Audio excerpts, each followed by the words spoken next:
owning a business is becoming more popular by the day. We are going to deep dive the exact blueprint, step by step, that you are going to need to start the most successful business that you possibly can. Both me and Cody are running a business now with a turnover of over £6 million annually. In the last 5 years, we have turned over £30 million as a business and as a team. So trust me, you're going to want to stick around, listen to what we have to say, make some notes, and help you get started on your very own business journey.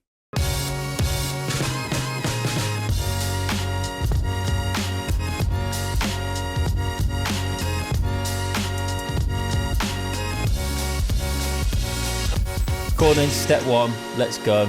Right, first things first.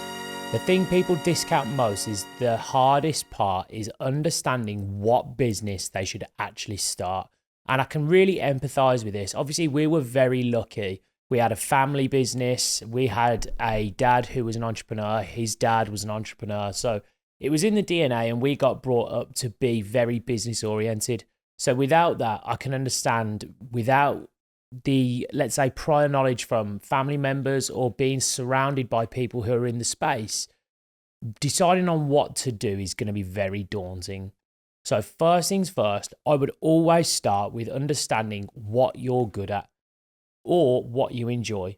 So if you've got any skills that you think you are naturally gifted at, because we all have talents, and it's some things that we discount most of the time. And trust me when I say everybody is good at something and naturally gifted. Now, people immediately turn their heads towards, I'm good at a certain sport, or I'm athletic, or I can jump really high, or I've got a good long distance, I can hold my breath. They're all physical attributes.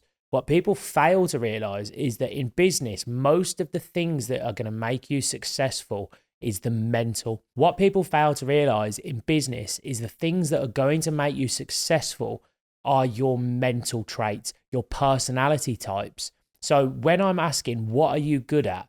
Think about things like, are you trustworthy? Are you honest? Are you a good communicator? Are you confident? Because, for example, if you're a good communicator and you're confident, think of a service that you can openly talk about, like sales would be a good route for you. But if you're naturally introverted and you don't like speaking too much, then you need to think of a service that you can offer without having to have much communication with another person. Yeah, 100%. Well, I know we're very different in our temperaments and styles, and we've found that out by doing the disc reviews. So again, for people to find that out, the best thing to do for step one is to do a disc analysis. 100%. Like DISC, for anybody that's not sure, stands for dominant, influential, steadfast, or conscientious. Now, I fall personally in between the dominant and the influence side, so it's quite assertive. Now, that really lends itself for me to be a typical leader, because being dominant means that I trust in my own judgment, I follow in my own ability, and I'm someone that doesn't generally take well to receiving orders. So that for me is why I've landed myself in a role of being a leader. It suits me really well. Tell me about it. Well, it's true, but then again, true. that's not a good or bad thing. It's not just because you might not fall into that category. Everybody can be a leader, because leadership is taught. It's a skill that you pick up over time. No one is born naturally a great leader. It's something that you have to gain with experience and over time. So read about it, study great leaders.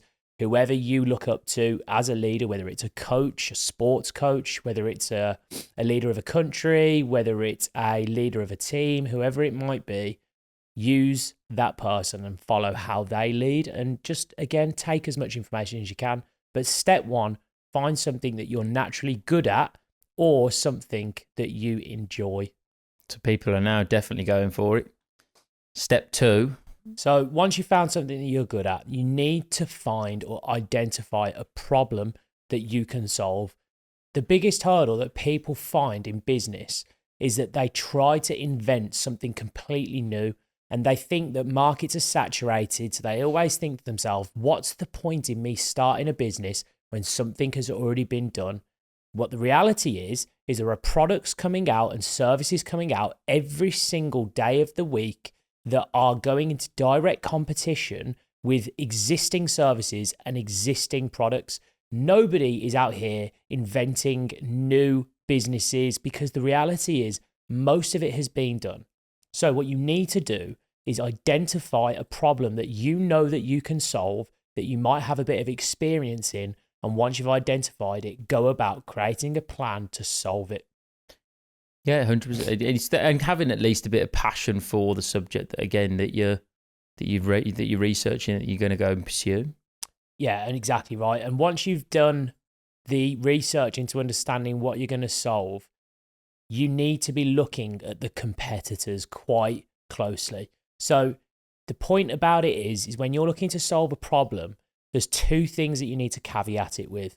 Number one is understand what the competitors are doing. So let's say if you want to go and start a food truck somewhere, and a great example is Spudman. Now, Spudman is getting so much notoriety at the minute. Brilliant at what he does, great marketing, become a really great character that people can get behind, lovely person. Now, you might look at some of his Jackie Potatoes and you might say, right, how can I improve on what Spudman does badly? And then I can almost go into direct competition, and your marketing is really going to drill down on the points that he does badly. Again, using another completely different example, if somebody is in website design and you want to go into that field, go and look at what the competition are doing and find out what they're doing badly, and then use that as your USP. Do they take too long to deliver the project? Do they never keep the price where they promised it from the day one? Once they start the project, do they start changing pricing or giving you add-ons? Is it never delivered on time? Is the quality never good enough? Just figure out by speaking to the market what the existing businesses that are in the field that you want to go in getting wrong. If it's a restaurant, if it's a web service, if it's a barber shop, speak to people coming out of the barber shop. Find out, did you have a good haircut? Did you have a good experience? What would you improve about the barbershop that you go to on a daily basis?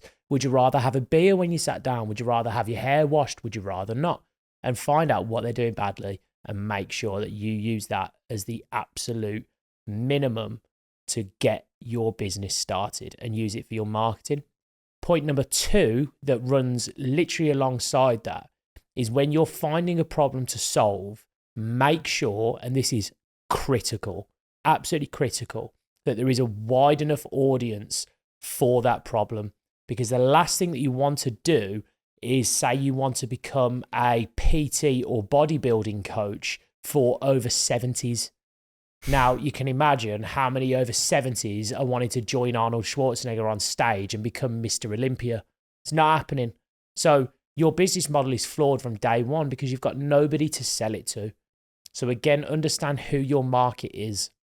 So if you're trying to sell products to people that aren't going to buy and your pool of your target audience is so tiny, you are going to struggle.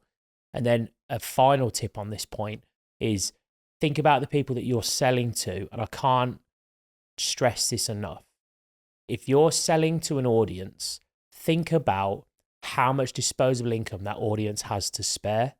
Because if you're starting a business that's priced around £1,000 for a service, or if it's on the higher end of the scale, like a luxury product, even if it's on the lower end, and you're trying to market to school kids or uni students have got no money.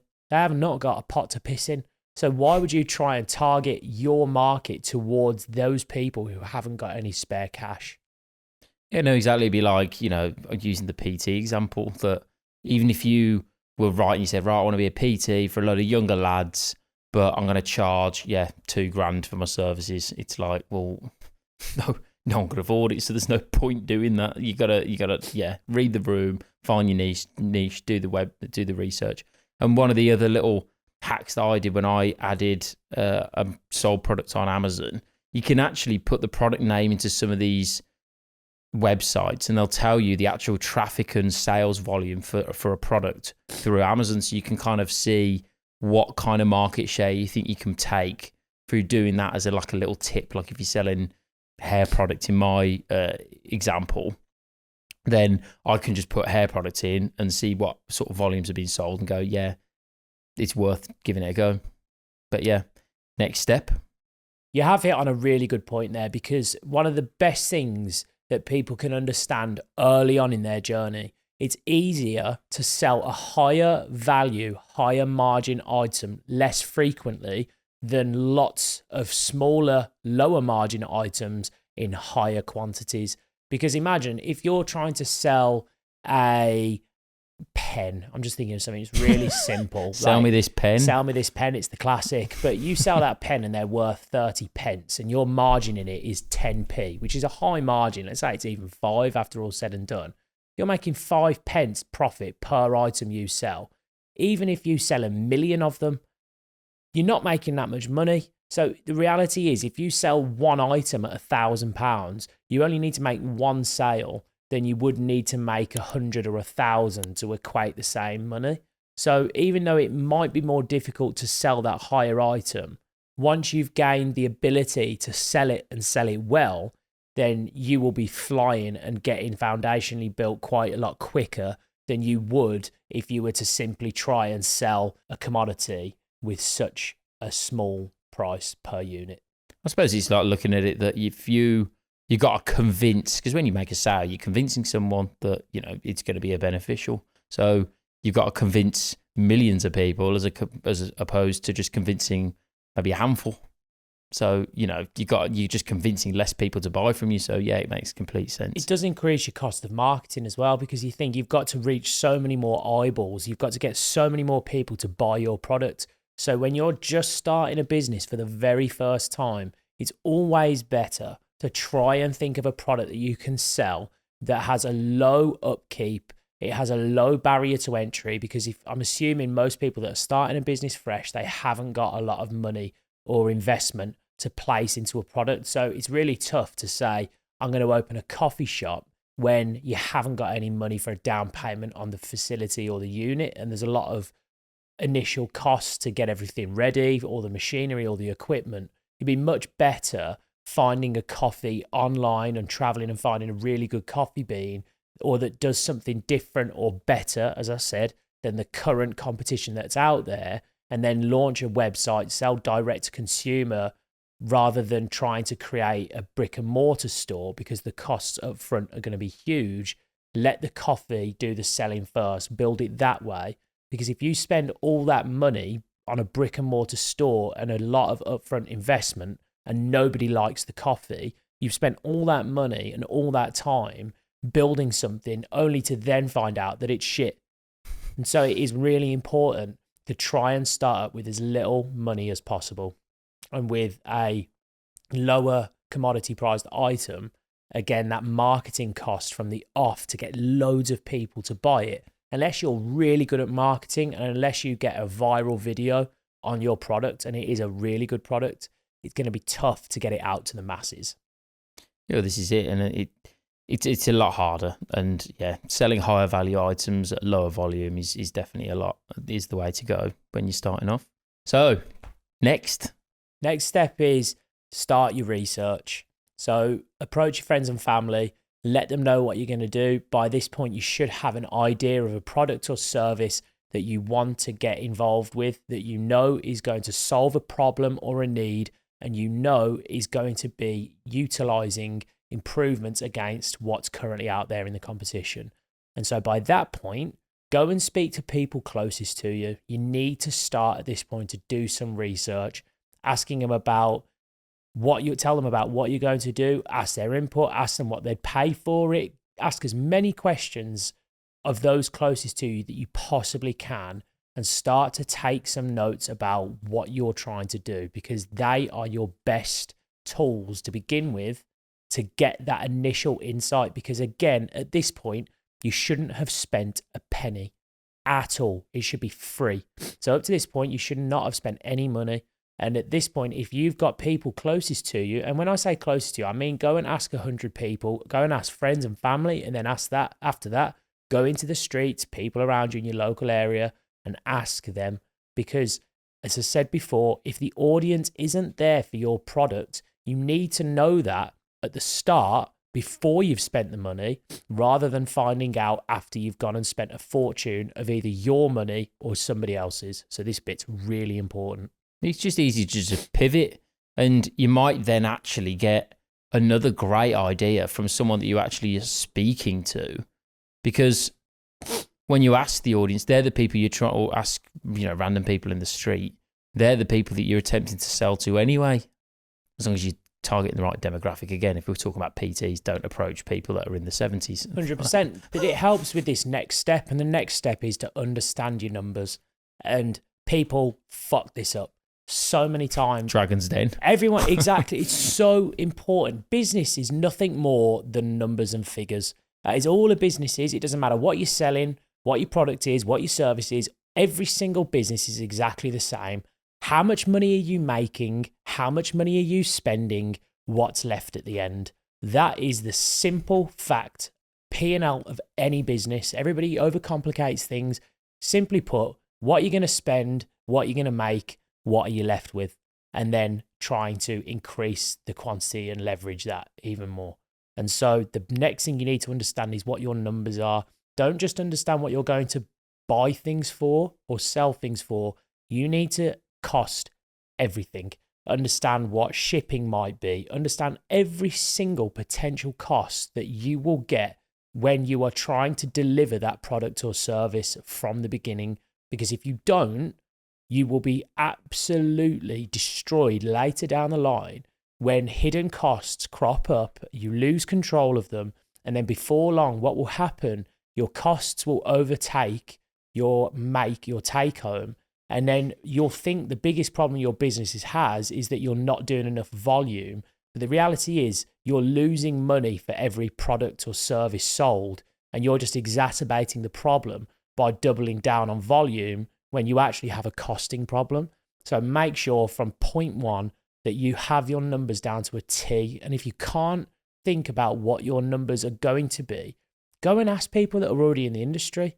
If you want to start, you started a hair products for men, go and understand by speaking to some of the people that also sell hair products. They'll give you some insights. Just ask them, how much does transport and shipping cost? What are the import charges? How much does it cost for cardboard boxes? How much does the sellotape cost? How long does it take to package the items? What's the delivery costs to customers? If it's next day, if it's economy, all these little things, you need to know all of your numbers off the back of your hand, and you at least need to store them everywhere so you can ensure that when you set your prices that you're going to make enough margin.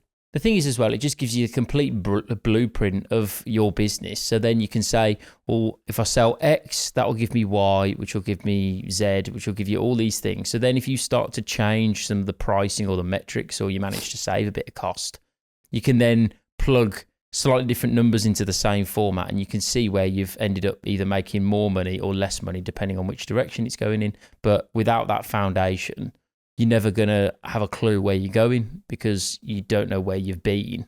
If you don't know where you've been, you've got no structure. Well, the other thing it gives you is confidence, and it gives the people around you confidence as well. And when it comes to scaling your business, it's very likely that you might need investment, and the quicker that you can get that cash injection, the quicker you can scale. And as you've seen on Dragon's Den, it's a good show to watch. So it's advice for anybody that is watching. Go and watch Shark Tank.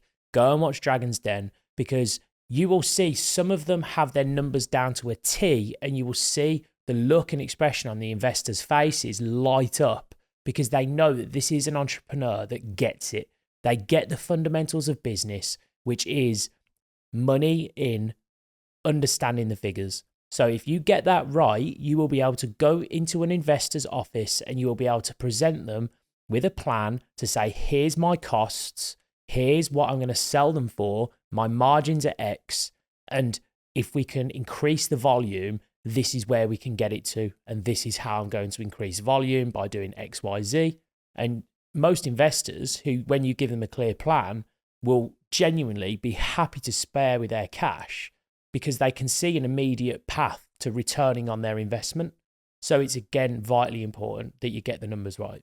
Well, the alternative, as opposed to not knowing, is kind of going, I've got this business. I think I'm going to be I'm going to be making a lot of money. I don't really know how. I'm just going to make a profit, but can you give me some money, please? It's like it's not a good business But plan. trust me, you see it all But they the do time. it. You do, and you see it all the time. So part of that, as I said, was to create a plan. So the next point and the next stage is to build a business plan.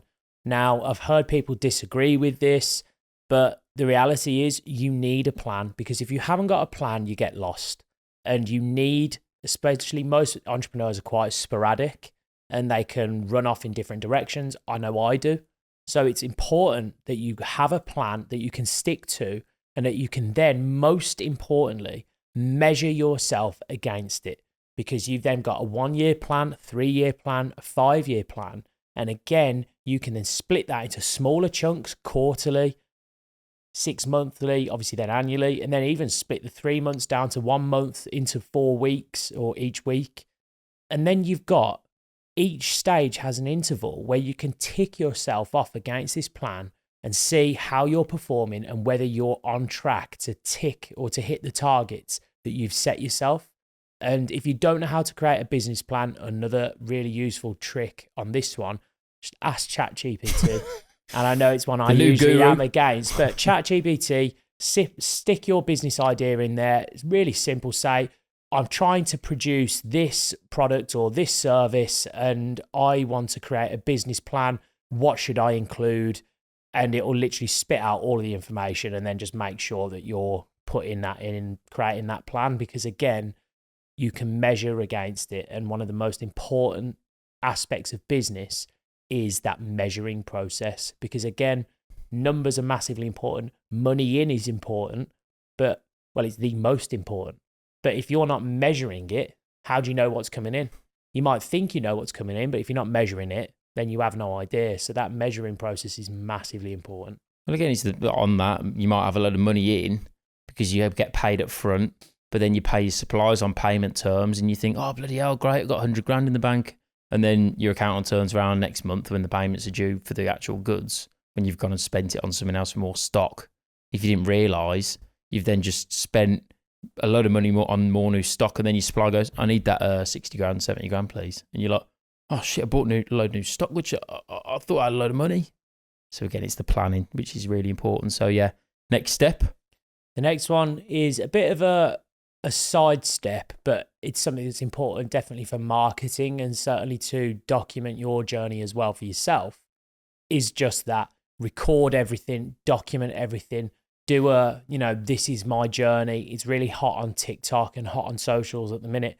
If you are genuinely gradually showing your journey along the way, which is kind of what we're doing with this podcast, really, we'll be able to look back on our first ever episodes in 1 year, 3 years, 5 years, Jesus, and think, what were we doing? Because you don't know everything at the beginning, but we took the most important first step.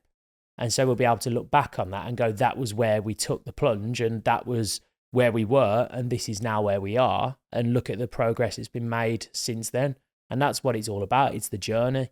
You've got to take that first step, but document everything, because for the social side, people love to watch it and it can go viral. And obviously it's one of the biggest free leg ups. And we had a chat with Gary V literally the other week, and his big thing was, it's fucking free.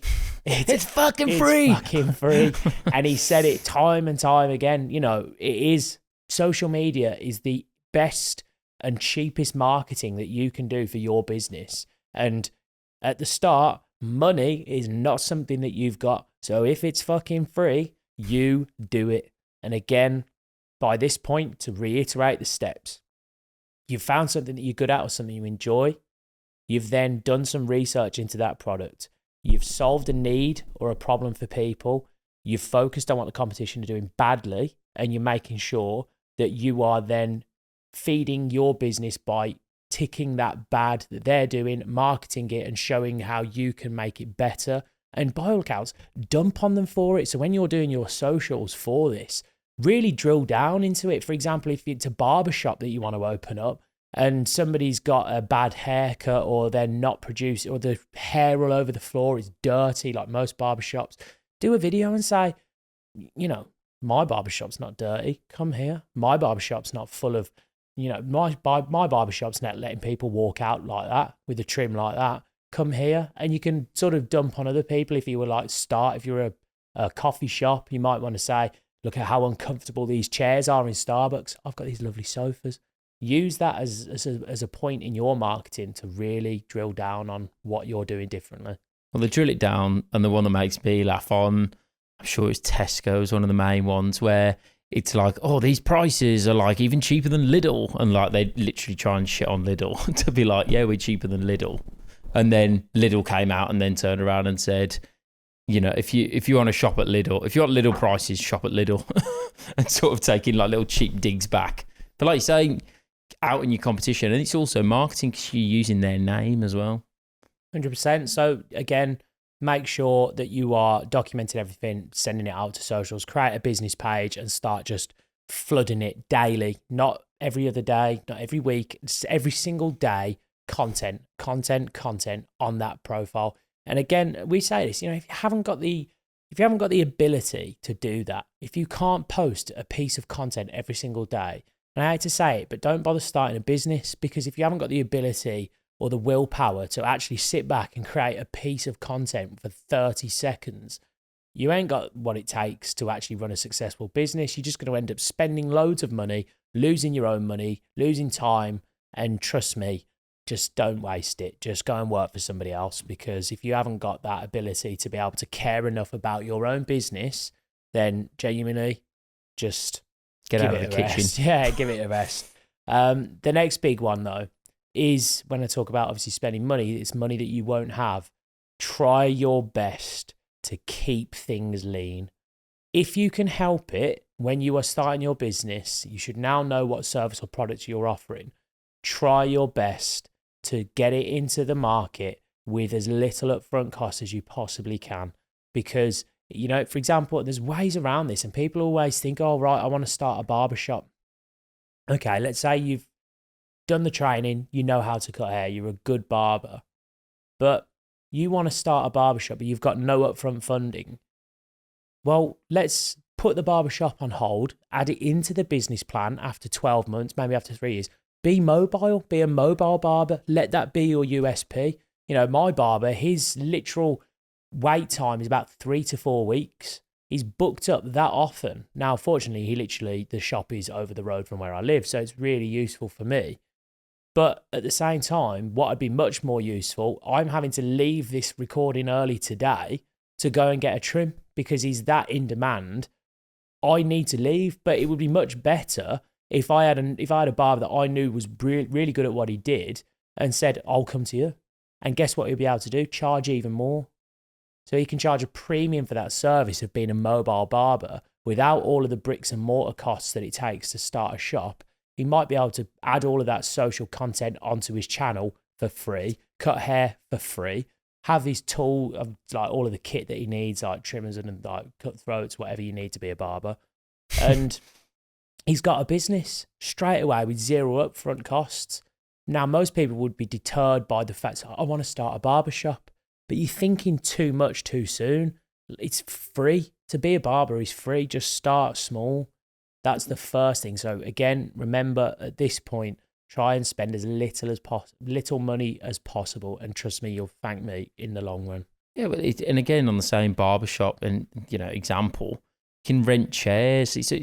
I mean, Deborah Meaden's mad for it on Dragon's Den, where she's like, I want to see people that are as efficient as absolutely possible, and how far they can get that first £1,000 to go, 2,000, 3,000, whatever it might be. But it's like, how much have you managed to do with small amount of resources, and been resourceful is extremely, extremely good trait. So, next tip. Next one is, as much as it's about not spending money first thing, the rule surrounding that is make sure you're also getting money in as quickly and as fast as possible, because cash is king. Cash is the most important thing in business. If you haven't got any money, you can't pay bills. If you can't pay bills, I could have made £1 billion last year, but if I'm not going to get paid that £1 billion for 3 months, and I've got no money in the bank, and I've got a bill that I need to pay for £1 million, even though I'm due to be paid £1 billion, my business will go into administration for failure to pay that bill. Now, obviously, I'd be able to secure finance against that, and obviously a world like that.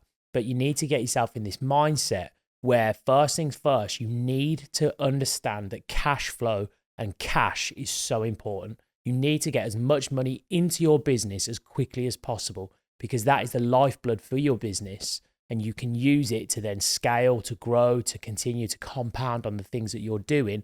And if you do want to eventually start to have something like a brick and mortar barbershop, you can start using that cash again further down the line to put down as a deposit on a commercial mortgage and have that as your own premises then. But that all needs to go into your business plan. So again, money in first and foremost, most important trait. And it's always difficult at the start because that's the most fragile time. You know, most businesses go out of business, but it's because they don't have this blueprint and they don't have the business plan that they've wrote down that we're going through. So it's important to just follow all the steps, like you're saying. So, you know, again, on that point, we want to know the next one. It's at this point, you know what you're selling. So obviously everybody starts worrying about branding and logos and IP and websites and trademarks, and they start spending, as I said, keep it lean. Everybody spends all this money on trying to come up with a fancy brand like Brothers in Business. Look how beautiful that is. Look how lovely it is. Look, it's words on a screen. The reality is it's not that important. The Nike logo, one of the most recognizable and famous logos ever created, was bought for something like $40 from a college student. Phil Knight just paid a student to come up with some ideas. Now, the logo isn't the logo because it was, as soon as it was created, everybody just saw the tick and thought, I'm going to give you all of my money. The logo is what it is because the product and service that's offered from the company that owns the logo is so good. So the logo comes after. The importance of the logo really is irrelevant from day one, provided it's, you know, it looks sleek and it's clear and it's easy to understand and easy to read. People don't want to be having to look at something as your logo and think, what is it? Just keep it simple, keep it easy to read and easy to understand. And then your tagline, again, just keep it simple. Nike, just do it. 3 words. Don't make it War and Peace. Just keep it simple, keep it on brand, and make everything like your branding. It needs to be symmetrical across the board. So the website, if you have one, make it simple, make it clear as to what you do. Add a lot of video content on there as to what you do. Talk about how you do it and how you solve the problem that you're solving and how you're different to the competition. Do not create a logo that is completely irrelevant. Like you think, you know, some of these logos where they've got subliminal messages like FedEx, there's an arrow in between the E and the X and it's all very fancy and they've spent billions Amazon. on it. You know, it's exactly, just come up with something simple, make it clean, make it easy to read. And as far as branding is concerned, just you're fine from there. You can always change it further down the line, but don't get caught up in wasting too much time and too much money on trying to speak to a marketing team, spending thousands of pounds being duped and being sold on this importance of brand from the first day, because the reality is it's completely unimportant. The brand and the importance of it comes a lot later down the line. Well, exactly. It's the value, and we've gone through that whole little process ourselves when it comes to branding and recently upgraded. But, you know, we've had that previous logo for, you know, over 10 years. And it's not that it was a bad logo, it's just it needed updating into, you know, modern times. And like you say, companies do it all the time. It just wasn't simple enough. You know, it was CSS, which stands for Cola Supply Solutions, but it was a CSS. Now, nobody called us CSS. If you were to Google CSS, Lord knows our business wouldn't have come up. And the tagline that Carl had come up with, our dad, was the company of excellence. So again, taking that and just putting as to what I'm saying into the real world, into practice, and why it's important to keep it simple and clear. If you were to see a van on the side of the road with a big CSS on it underneath the company of excellence, what do you think that business would do? What would be their product or service? You wouldn't. You'd just be like, oh, they must be an excellent company.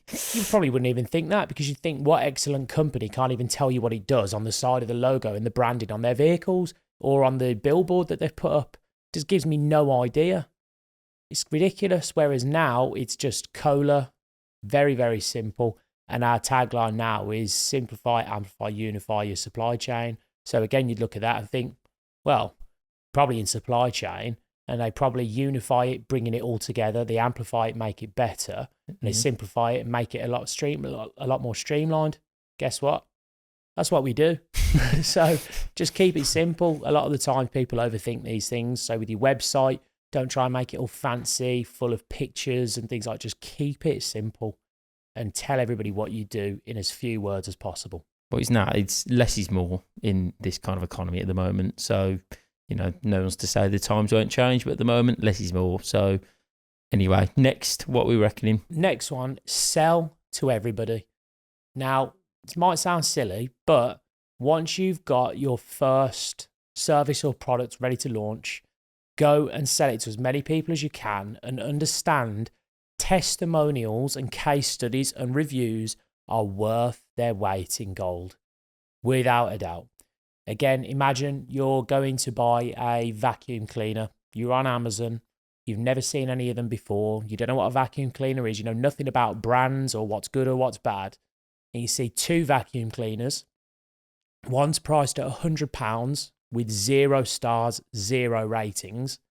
And the other one's priced at £125, 4.8 stars, 6,000 reviews. Which one are you picking? The more expensive one with the better reviews, or the reviews? 100%. So you're only doing that is because as humans, we trust the input and the feedback from other people within our community, within our tribe, or within that particular market. So if the market is telling you that this is a quality product that's reliable, 4.8 out of 5 is nigh on perfect. So that many people are saying this product is good, you're going to be a lot happier spending that extra £25 on a vacuum cleaner against one that's £100, unless you're willing to be a bit risky and how much money you've got. You might not have the budget for 125 quid, but more often than not, you're going to think, well, if 5,000, 6,000 people are saying this one's better, more than likely spending an extra £25 will pay off in the long run because it's less likely to break. It's more likely to do a good job, actually do what it says on the box. Now, nothing on the other side of it, where it's got 0 reviews, that vacuum cleaner could be way better in every single way than the vacuum cleaner that's 4.8 stars and £125. But we still wouldn't pick it because we don't know that without the evidence. So when you're selling, get reviews, get the case studies. If you have to ask friends, ask families, whenever you're having to sell that product or service, give a few away and ask for a ask for a free review in return.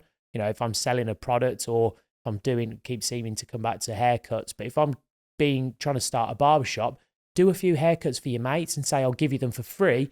Can you leave a review on my Google page or leave a review on my Trustpilot, whatever it is? They are worth their weight in gold, as we've just discussed.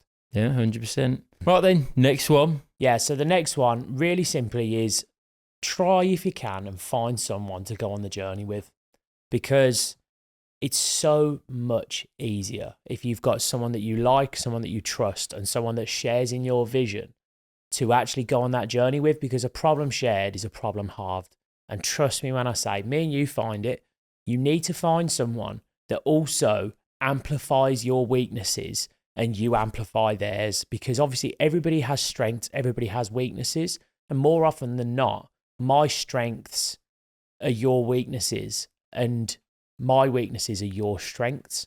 So it really works well when there are going to be certain tasks within the business that require you and your strengths, and then I can take on the other tasks that require mine. And that is where a real partnership can form, and it really, really propels your business forward as quickly as possible. Because the other thing I take it, or sort of that I relate it to, it's like having that sense of accountability, because it's like having a PT. You train with our best mate Adam, or your best mate, but it's all right. He obviously takes half of them, so he's all right anyway. But yeah, you train with Adam, and it's like one of those things where you see so much more results training with him because you're pushing each other at the gym every single day. And if one of you doesn't go, you feel like you're missing out on a session, and you feel like they're making progress without you. So you kind of get that need to go, right, I need to double down. If I've missed a session, I feel guilty. And you want to help support each other. So if you can, obviously this is now going way back to the start, try and find someone that you can trust wholly. And if you're going to do this, make sure you have a real sit down talk about where you would want the business to go, talk about the plan, how you would want it to look, what roles and responsibilities each of you would have, talking about share structure, talking about pay, lay it all on the table. Because the last thing you want to do is start creating a successful business and then all of a sudden end up with a real, I don't even know. Well, blow up really, which is kind of what happened to our dad. And that's obviously a story we've discussed. But, you end up just, someone, you might build it up to a certain level and go, I only wanted to be like a manager, but I've got 50% of the shares Chaos, now. So mate, it's just not good. Chaos was what I was looking for. You just don't want it. And the last thing, again, after you've spent all that time investing in starting this business and it's actually finally starting to see some form of success, and then all of a sudden you get the carpet pulled from under your feet because you've got your business partner who all of a sudden is going in a different direction and you're there going like, what the hell? And it's just because you haven't spoke about it. So it is actually really, really important. Yeah, but like you say, having that person on the flip side, it can either really work, but again, like you've really drilled down, you've got to make sure you talk about it. And it's part of the reason why we've got this podcast, that we can air it and talk about it all the time. But yeah, next big point? The next and final one. Oh, drum roll. Really simple. Do the work. Just fucking do it. Just go. Just start. The amount of people that I speak to on a daily basis that, I really want to start a business. How do I do it? But I've just given you the full breakdown of exactly how you should go about starting the business. Go and do it. Go and get started. And if you haven't got the energy or the willpower to actually take the steps that I've just given and actually put them into action, don't bother. Go and work for somebody else because you just haven't got what it takes, because building a business sucks. It's the best and worst thing you'll ever do. We're going to do an episode on why having a business is the best thing in the world, but it comes with its challenges. It comes with its sacrifices. And you've got to have the willpower to, one, get started. And then two, once you started, it does not get better. The grass is not greener on the other side. It absolutely sucks. But there's beauty in that pain. We found it. We love what we do. And I wouldn't trade it for the world. Owning a business has so many benefits, but also comes with its sacrifices. So again, the final step is just fucking start. Well, the thing is as well, I look at it and I'd started off my little side project that, is just not really something that I'm entertaining at the moment. It's kind of just back burner because this is just full 100% the passion. But I remember when I did start it, and like you'd said at the start, the first however many steps are free, and the amount you'll learn just to go out and just start that process of, just doing a bit of market research, you're just getting your head in that space. And the other big one would be to just say, pay 150 quid to set up the company. Just go, I am a business owner. And you just keep telling yourself. And the more you tell yourself, the more you'll bring it into fruition, because you're kind of just wishing it into existence, because you keep just telling yourself, oh yeah, I know, I'm a business owner, yeah, I've got a business, I set it up. And then you just start, like you say, doing a bit of research. It doesn't really cost anything. The company's setting it up, 150 quid. No, honestly, I actually love that. It is one of those things that, again, you are what you become, and it's one of those things, or you are what you say you are, And if you say you're a business owner, trust me, you breathe that into existence. And then before long, you just become what you say you are. I remember there's a big thing on, trying to quit smoking. And instead of saying, I'm trying to quit smoking, you just tell everyone, I'm not a smoker. I don't smoke. Well, you are what you say you are. So you're actually, your mind, your subconscious understands that. So when you keep saying these things, I'm not a smoker, I'm a business owner, I'm fit and healthy. Over time, these things will come true, manifesting. It sounds like it's all spiritual nonsense, but it is true. And the last one, actual honorable mention, just last point to help everyone out, study. Read, listen, watch. Find people that are doing what you're doing and have succeeded and go and follow in their footsteps. Nothing wrong with copying. There's nothing wrong with taking inspiration from those people. Can't obviously, if you've got a business, don't go and create something called car books and then it's like, you know, instead of that and set up next door, because you're gonna get sued. So you've got to make sure that you're doing something different, but take inspiration from the people that have come before you. Go and watch podcasts like this one. Go and read some really good books that are centered around the business you're trying to build. Any of your weaknesses or skills that you don't have, go and learn them. Go and refine your weaknesses and just go and get started. And I think that's enough for this one. Yeah. Right, I hope everybody has had a real insight into getting started in your own business. It is the easiest yet most challenging thing that you can possibly do, but we are here to help. We have got a website that you can go to right now, brothersinbusiness.net, and we are here to help you get started on your journey and guide you along the way and go in more detail than we have done in this episode than ever before. brothersinbusiness.net. We are here to help. Thanks very much for watching. Drop a like. Remember to subscribe, and we'll see you in the next video.